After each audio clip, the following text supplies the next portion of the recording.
I got a great comment recently on one of my videos where I talk about how fun gameplay in the TCG space is not subjective. And this comment really just opened my mind to a couple different really cool topics that really just are subtopics from the very large discussion that I'm having.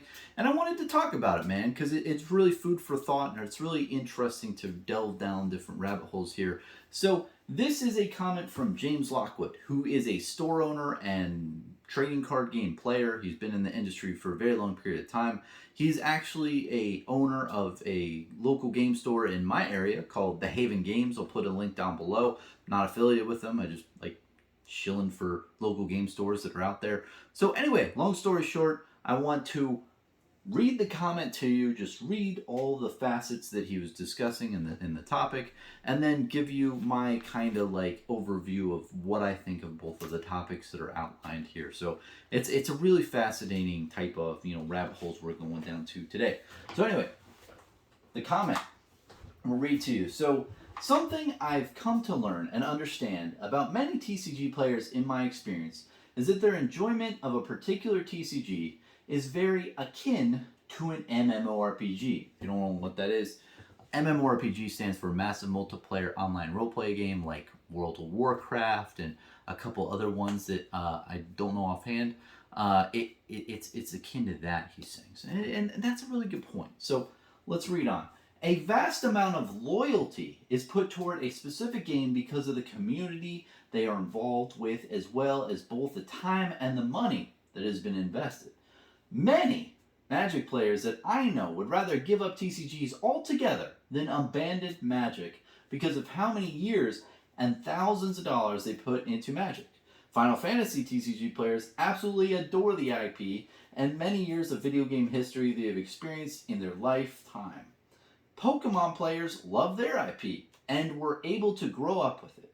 It's very odd how consistently TCG players die on the hill of the game they fancy in particular, without giving any other card games a chance, despite their game of choice losing quality or failing to be consistent in a certain department over time. Yeah, that is a very interesting point, right?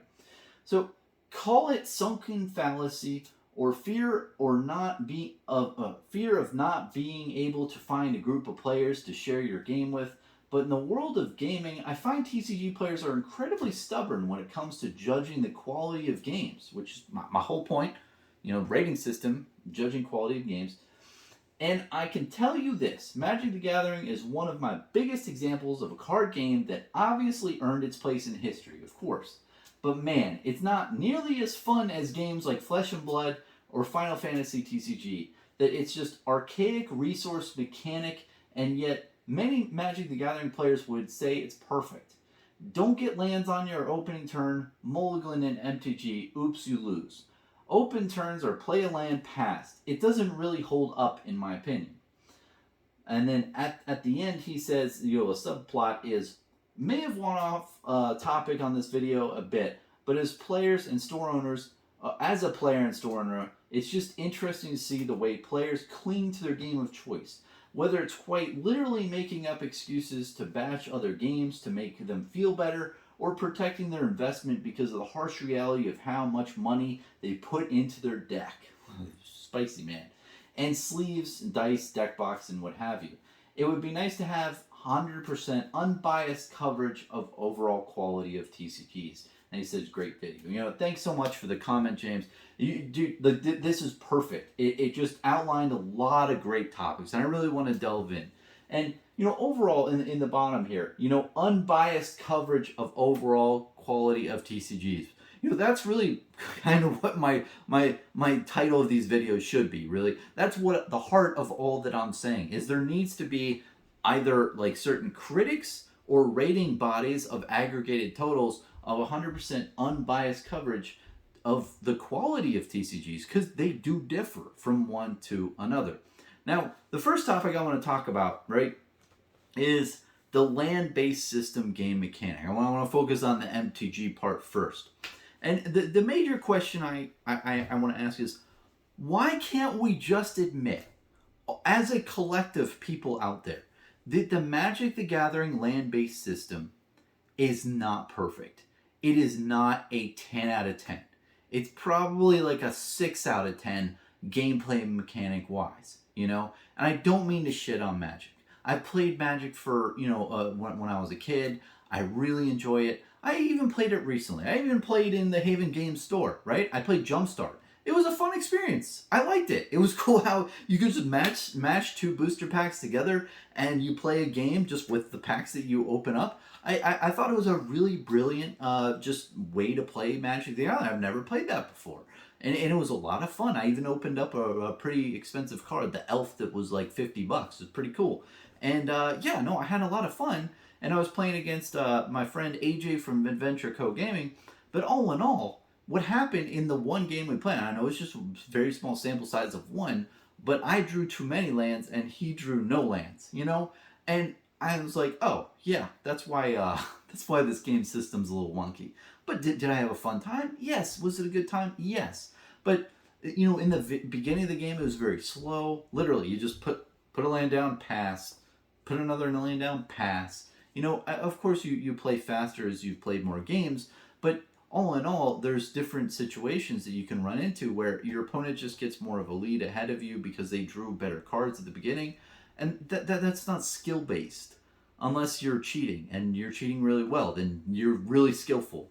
But other than that, barring cheating, there's no skill set in drawing your cards and figuring out. I guess when you play constructed, you can like do different maths of the percentage of lands you can have in your deck, but still, that's percentage based. I think we can all just agree that the mechanic of land-based resource system is not optimal. It is not a 10 out of 10. It is not a good method for just having a resource system in your game. But I don't know why people can't just admit that overall. I don't know why the whole collective people out there just can't like have that perception. I mean, guys, like Richard Garfield is a very smart man. He's much more intelligent in game development than moi. Okay, I'm not saying I'm smarter than Richard. I'm not saying I'm the smartest person in deciphering what makes good game mechanics. But come on, like Magic has been out for nearly 30 years. You're telling me that in 1993 or 1994 that a man created the best ever game mechanic system for resource generation. It's just not true. It's not where it really like is fair, Anyway, I know I've ranted a lot on that. Ending thoughts of the first topic. Magic is cool. I like the game, but the mechanic system is not perfect, and there are much better mechanic systems. Look at Flesh and Blood. You have a really great resource system where you pitch cards as your resource, the red, yellow, blue. It's just so good. And the constant meme you have out there is, oh, this is just a game that tries to fix the mana issue. And like, I don't know why it's a meme. I don't know why we can't just say like, yeah, the mana system isn't good. And, on a side note, I don't know why there isn't a format of Magic the Gathering that isn't just like Hearthstone. Like where you have a side deck of lands and every turn you just draw a land. Like that would make sense to me. And you could just take out all the dual lands and put in like all just basic lands. I don't know why that format hasn't emerged. I mean, especially with like, EDH being like a really big format that was like fan built. There really should be a form of Magic that is fan built that has like a land based Hearthstone type. Because in that sense, you reasonably are able to, have the same ramp. Your opponent is playing a land, you play a land. You go back and forth, and the cards that you draw are just the ones that are not the resource. So you and your opponent can play certain things. Of course, you definitely have a situation where you could draw like very high cost cards in the beginning, and not as much low ones, and your opponent, has better like early game than you because of what they drew, that's still a factor. That's still different variants, but at least you don't have to worry about not being able to do like jack shit because you just don't have any land. Like, it reduces the variance to a good degree. So it's kind of a side topic, but I don't know why that's not developed. But overall, anyway, Magic's a good game, but I don't know why. Like, the big question is, why can't we really just admit that the resource mechanic for lands is just not good? It's not optimal. It is not a 10 out of 10. It should have a rating, but it's just not the best for, a trading card game out there. It's not very robust, how we say. Anyway, topic number 2. Let's talk about TCG brand loyalty, right? So the big question here is, why can't trading card game players play multiple games, play a ton of different games? Why do you have to just be a sole zealot to one game? And being a content creator for mainly Flesh and Blood, it's tough for me to really, I feel a little bit hypocritical here, And I do play multiple games. I still have my Magic the Gathering collection. I still have, a bunch of other like random TCGs out there. So I have like Netrunner. I've built a lot of stuff with that. I haven't played the game yet. I recently purchased a couple starters for Star Wars Destiny. I'm currently exploring in the last year just all these different other TCGs that I can get my hand on, and I'm consuming content. But why do we feel weird when people can play multiple games, right? When you play video games, do you know anyone out there who's like, I only play Halo, every other game is shit? Like, you don't have that. Or, oh, I only play the Elder Scroll games, Halo can eat my ass. Like, you don't have this whole like dynamic where there's like, Bethesda and Bungie and all these like random ass like people who are just really hyper focused on their area of games, that they're not interested in any other games. And with those, I think the investment is very minuscule. When you're buying a video game, you're only paying $60. Of course, you could, there's some where you pay a little bit more here or there for DLC, but generally speaking, you're spending less than $100. For a trading card game, $100 gets you like the starter decks. It doesn't really go far. So there is a big investment cost that the consumer, as a trading card game, consumer, can buy. So I could definitely see that buying a certain amount of product in a game does have you as a consumer more biased towards that game and less willing to play other games. Not because you don't want to play other games, just because you don't have the funds. If you're constantly pumping money into your main game, you're probably not going to want to pick up, a bunch of other games because you're like, I don't want to devote my time and energy into that. I just don't have enough money even. It's like, hey, I don't really want to. I'm here. But by doing that, you're limiting yourself from really expanding just you're having fun in other things. You're like, maybe you play another game and you're like, huh, I have more fun playing this game. This game's a much better experience than the game I was putting money into. Why don't I play that? And another thing that it really has into this is not just the investment of time and money into a game, where it makes you biased towards that, but you also have familiarity and nostalgia. I'll admit, like, there's nothing like those memories that you have when you're, in your teenage years or grade school, where you're playing trading card games with friends and just having a lot of fun, not knowing really what you're doing, but just it's a lot of fun, and you remember that as an adult. You remember that for the rest of your life. And what we tend to do in life a lot of times is we look back on the past with just awe and amazement, and we just tend to remember the good things with those types of things, and we kind of overhype our feelings towards that. I'm susceptible to that as well. I do that, and I've really good feelings with the type of IP, and it took me a long time for me, or not a long time, but it took me a good amount of time to get that with Flesh and Blood. when I was making content with Flesh and Blood in the beginning, I was really exploring the game. I was really saying, hey, this game looks pretty cool. I don't know why the secondary market is really hype, but it's cool. And I explored the the artwork, lore, and the gameplay and everything. And then there was a moment where I just fell in love with it, and I said, this is the game I want to do. I'm all in. I just want to go at this full speed. And I'm calling out myself in this as well. I fall into this as well.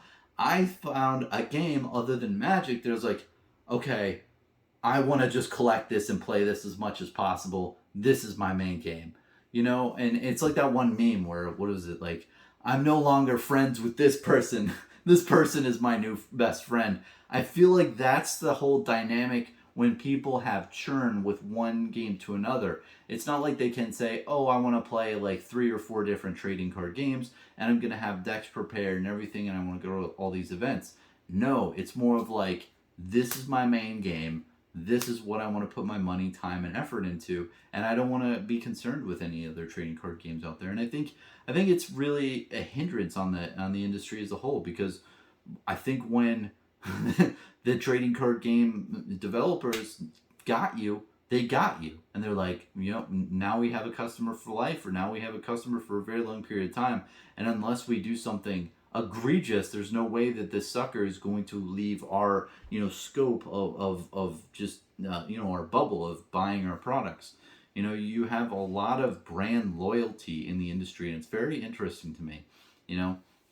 It's very interesting how that is, and James really called those two things out in the topic of the investment of time and money, and the familiarity and the nostalgia that goes into these games.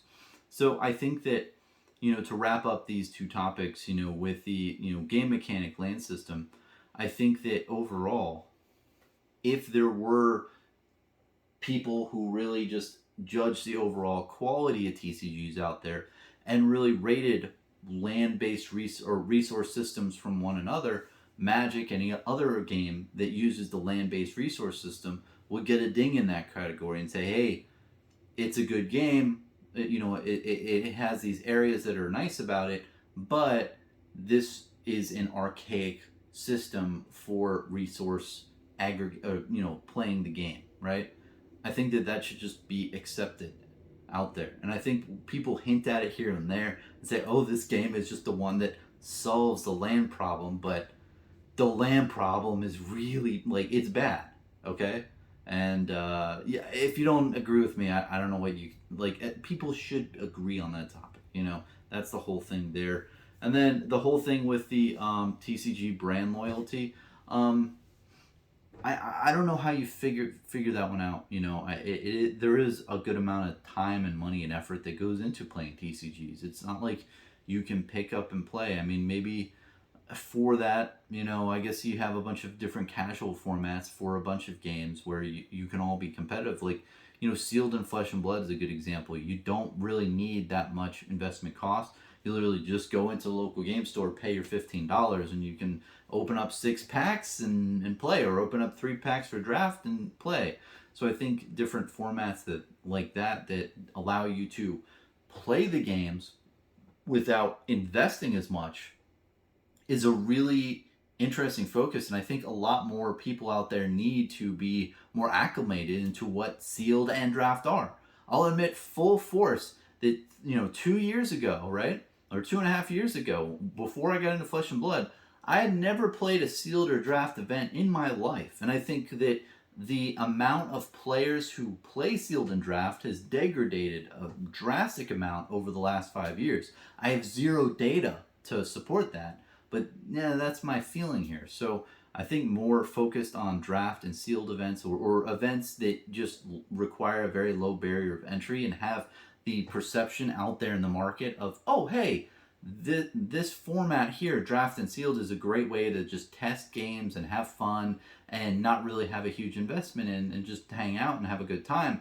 I think plugging that more will cause people to not have as much brand loyalty.